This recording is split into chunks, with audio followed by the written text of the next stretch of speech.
Hi, and welcome to another episode of Conversation with a Chef. I'm Jo Ritty, and I love sharing with you the conversations I get to have with talented and passionate chefs. It's the backstory, if you will, to the food they're putting up. I begin today by acknowledging the Wurundjeri Woiwurrung people of the Kulin Nation, traditional custodians of the unceded land where this conversation takes place, and I pay my respects to their elders past, present and emerging. I knew when I went to the launch of High Cheese at the Westin that Jeremy Spradbery from Supercheese would be a great person to talk to, and visiting his Richmond shop proved that. We stood together beside his impressive hero fridge filled with a glorious lineup of cheeses that each exemplify their style to the absolute, while he told me how he became a self-professed curd nerd, weaving in stories from kitchens, farms and festivals around the world. His enthusiasm was irresistible, and I walked out not only with a deeper appreciation for cheese, but with a beautifully curated selection for my dinner party this weekend.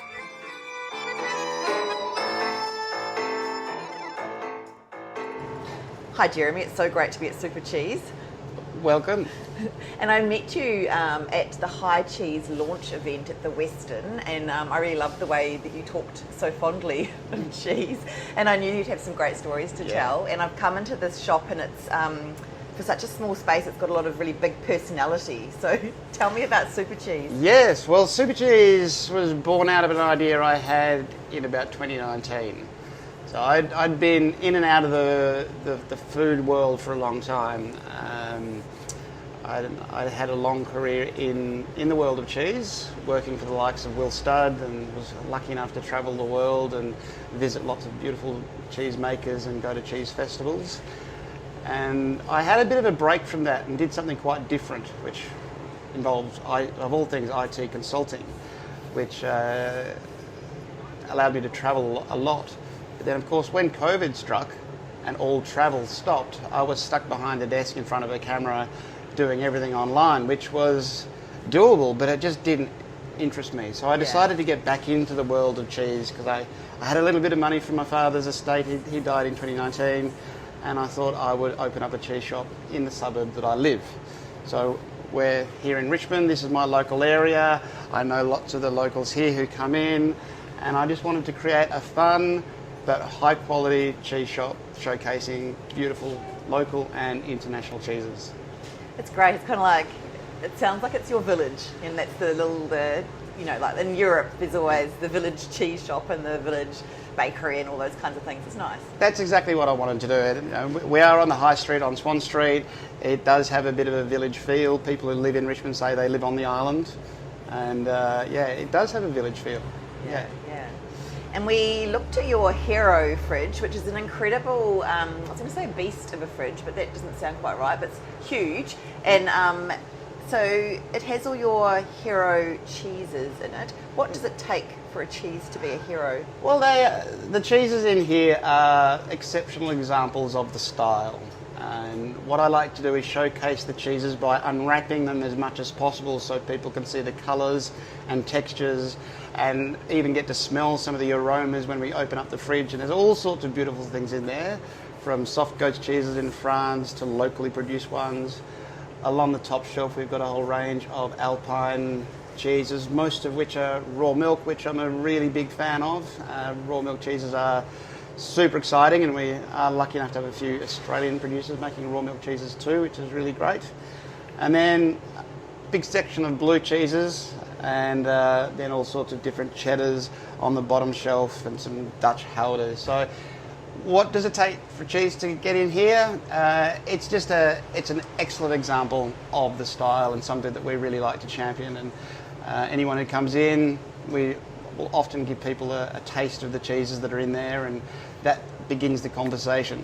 Right now we're standing around the marble bench, which I got this deliberately to create a sort of kitchen island bench feel, so people can stand around in the shop, taste cheese and hear the stories of what we've got.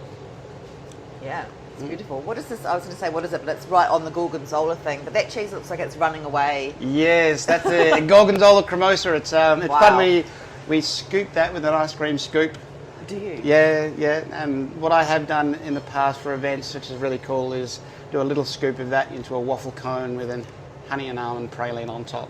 little play on an ice cream cone. Yeah, so delicious. Yeah.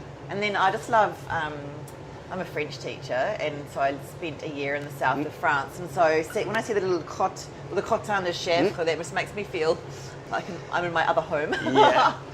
Well, I love having French cheeses in the cabinet because the French, and not just the French, but particularly the French, absolutely know their cheeses. And what makes me really happy is when a French customer comes in and they recognise things from home, and the cheeses, the aromas and flavours sort of take them back to their homeland, which is really cool. And I lived in France for a while and was able to pick up French reasonably well back then, so it's really nice to converse with my French customers in a little bit of broken French too.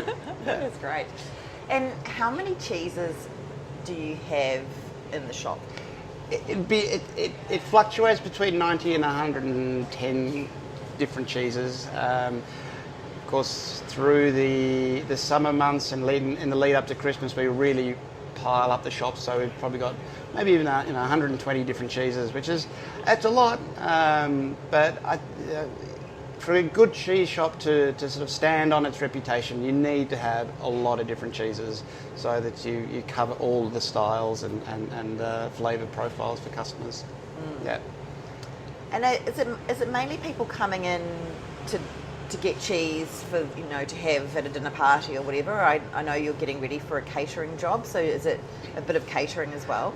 I do quite a bit of catering. That's a growing part of the business. So people will order cheese platters and they leave the selection up to us, and depending on how big a platter they want, we usually have 5 or 6 or maybe even 7 different cheeses on there, and I'll portion it all up and make it look really pretty and garnish it with all the nice things on there, and then they come and pick it up. I also do cheese and wine tastings both here in the shop but also at offices. So we do corporate events. Large companies, they might have a social club that want to do a cheese and wine night, and they'll book me in for that, and they're always good fun. Yeah. Yeah. And how do you find out about different cheeses? Having worked for a cheese importer and distributor for a long time, you hear about them on the grapevine. You're always chasing them. You hear about new dairies popping up. Throughout the year, there are a number of festivals in Australia as well as overseas. I've been to a few of those, which are really exciting. Yearly events such as Salon du Fromage, where all the great cheesemakers descend on Paris and have little stalls, and you spend a few days wandering around chatting to all the people and discovering new cheeses, and then hopefully try and secure an arrangement to get them into Australia. And then with Australian producers, it's a small market, so you find out fairly quickly who's doing something, and people come into the shop with some new cheeses that they're doing, and they'll offer me some samples, which is great, and then we discuss how we progress, and if they're great cheeses, they find a spot in the shop. So when cheese people get together, what do they talk about? I mean, they'll probably have quite a different conversation to the one that I, as a novice, is having with you. What do you talk about? Often, so it's a combination of the farm where the milk is sourced from. So I guess cheese making is a very simple process in that you've got milk, salt, rennet, cultures, and then time to mature the cheese. But it all starts with the farm and the pasture and the soil to get the right kind of milk. The breed of cattle is also really important, and those factors highly influence what sort of cheese can be made or is best to be made from that milk. And often us cheese people will talk about those things, the farm, what sort of pasture they like to focus on, then the making techniques, so how they treat the milk, whether it be a very traditional quick set of the curds and whey, or some producers, they like to have an overnight fermentation of the milk. And so there's lots of technical stuff that we us curd nerds like to get into. So good. Yeah. And are there rules around cheese? Do you really have to drink the right wine with the right cheese? All rules are meant to be broken, but there are guidelines. So, for example, I wouldn't necessarily recommend drinking a big Shiraz with a soft goat's cheese because you won't get the flavour profile of the cheese. All you'll taste is wine with the textural elements going on the palate, but not necessarily the flavours of the cheese. Whereas if you paired a goat's cheese with a Sancerre or a beautifully made Sauvignon Blanc, both will start to shine and you can taste both, and they in fact will elevate each other. Pairing strong blue cheeses with something sweet is a really nice combination. So you've got those contrasting flavours that you can work on. So the classic would be Stilton and a glass of port, or Roquefort and Sauterne. Now if you like drinking red wine with blue cheese, sure, go for it. If that's your thing, do it. But when we do cheese and wine tastings, we like to match things together so they are in balance and in harmony, and ideally lift each other up. Let's have a chat about high cheese, because I really love the way you worked in with the chef at the Westin to create that. How did that all come about? So in the past, the Westin has worked with other cheese identities, other cheesemongers, and they decided to take a different tack this year, and they went on the lookout for another cheesemonger, and through one of their suppliers they put me in contact with the exec chef there, Apurva, and we had an initial discussion which was really great. And Apurva and some of his team came into the shop one day to show me a few of the initial ideas, and then I threw a couple of curveballs at him to see what he thought about it. One of those was the Emile goat's cheese that we have here. I love to serve with honeycomb and a little bit of fresh thyme, and he took that away and decided to add in a little bit of lavender to it. So he took our initial ideas and played with that, and then we have a really cool fruity hot sauce from the Tasty Stuff, which when I first was approached about stocking that line, I really didn't know if they would go with cheese, but they go great with cheese. So I wanted Apurva to try something a bit different. So I gave him some of the apricot and habanero hot sauce, which he then took away to make a Basque cheesecake. And then they have these little pipettes to infuse that hot sauce into the Basque cheesecake, which is really cool and clever. So we bounced off each other with some ideas, and of course I do have a chef background, going back a long time ago, so I was sort of able to get my head around some of the things that he was trying to create and give him some extra inspiration for the menu. Yeah. So I actually didn't realise it goes for so long. So it's already on, and it's been on for a few weeks now, and it runs until October. Yes.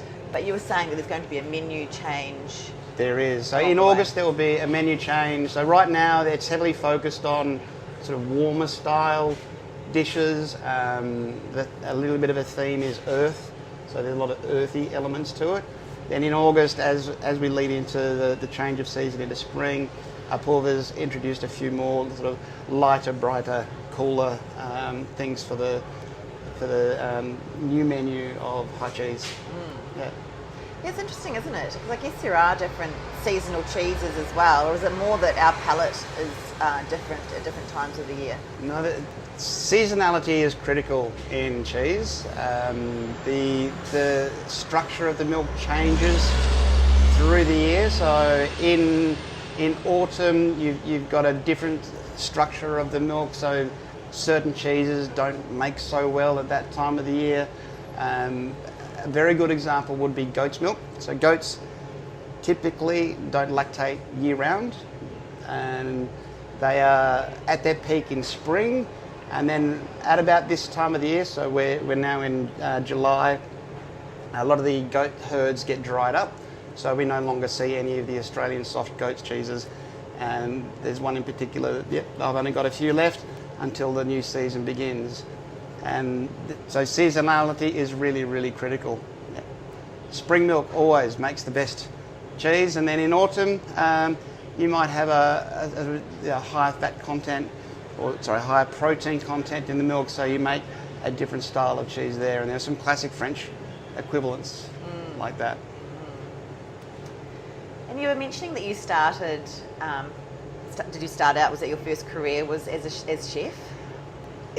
Yes, indirectly. I always wanted to be a chef when I was at high school. I really wanted to leave at 16, 17 to start an early apprenticeship. A wise man talked me out of doing that, suggesting that if I could prove to someone I can learn, then I can go and do just about anything I want. So I stuck out to finish off high school, and I took a year off, and I spent about 6 months working on a farm in France. Oh. That had it's called a ferme auberge. So there was a kitchen and a sort of bed and breakfast style accommodation, and on the weekends we would host big weddings with sort of 100, 150 people, and so the kitchen was a really focal part of my time in France.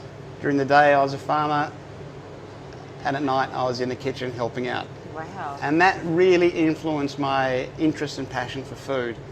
And so when I came back to Australia, I thought, maybe I should be a chef, and then I decided to follow in my father's footsteps and start a science degree, but I just knew all along that I really wanted to be a chef. So ultimately I left all that behind and worked in some restaurants in Hobart as a kitchen hand, and I thought, well, if I'm going to do this, I should do it properly. And I moved to Sydney to work for what I thought at the time was one of the best restaurants around. That was Bilson's with Guillaume Brahimi. And I had 3.5 years working for Guillaume, which was an amazing experience. Intense, really intense, but his technique and passion for high quality food is still with me. Yeah. Excuse me. I then ended up working for Tony Bilson. That was in about 1999. It's his restaurant then called Ampersand.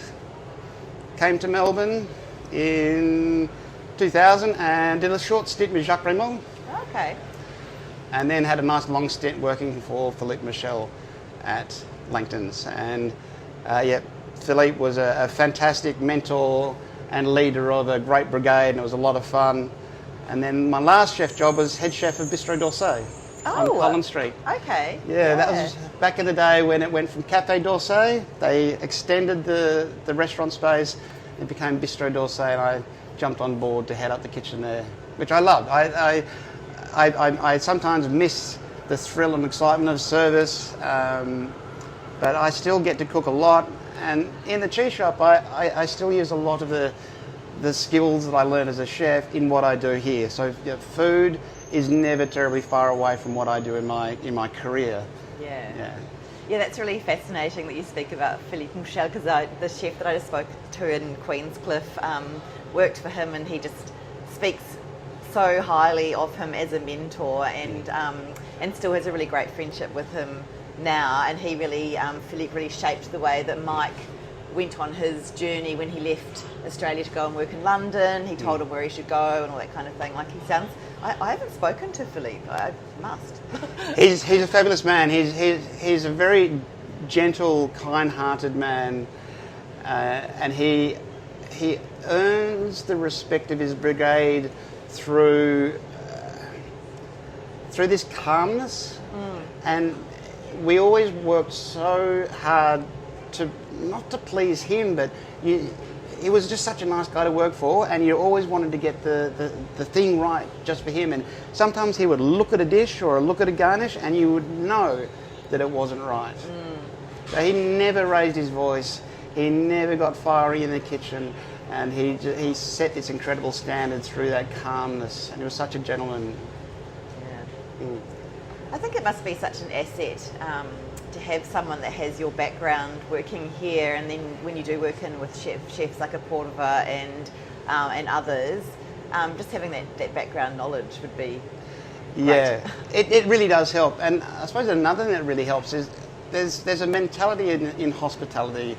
There's a way of working. There's an urgency. There's a speed. There's a hustle that is instilled in you having spent so much time in kitchens. And I use that now when I'm doing events and catering, that I really draw on that experience to get things done at a very, very high level, but always remaining calm and executing. And I was thinking, prior to you coming into the shop today, Joe, I was thinking, what is it that really makes me tick and do what I do? And I think being a chef, being in hospo, there's this desire to please people, make people happy. That's what we ultimately are trying to do, is give pleasure to people. And when you see someone walk out of the shop with a really beautiful piece of cheese and they've heard the story, that makes me really happy. That's what gets me up every day to do what I do. Yeah. So the hospitality side of me is very ingrained. And what are you most looking forward to over the next few months to a year for Supercheese? Well, the shop has been open for 3.5 years now. It has been a particularly tough year with all of the weird things going on in the world. So what I'm really looking forward to and hoping for is that as things settle and ease, people will start to branch out a little bit more, come out of their shells a bit more, and come and experience the beautiful things that we do here. I'm really looking forward to the new menu change at the High Cheese at the Westin, and then of course we start moving into spring. It starts getting a bit warmer, people are out and about a bit more, and so yeah, some fun times coming up. And Christmas is always a really exciting time for anyone in the world of food retail, because it gets hectic. Yeah, that's right. Well, I'm having people over for dinner on Saturday night. I'm cooking for 8, Yes. and I am going to buy some cheese from you. What's the perfect cheese, like a cheese course? What should I get? So many options that we have to consider here. I'm assuming you're going to do the traditional thing and have cheese after the main course and before the dessert, which is that's how the French like to do it. I am a fan of having cheese before a meal, but I do like a little cheese plate after the main course. So I think it's always fun to have something like a proper Normandy camembert. I do like that style of cheese, so we've got some really good examples of that. A big favourite at the moment is I've got a goat's cheese from Little Cedar, who are based in Winton near Benalla. Oh. And this is the end of their season, and they've got some really beautiful cheeses. So they are eating really, really nicely now. I do like a washed rind, so something like Epoisse, the Burgundian washed rind, which is really cool.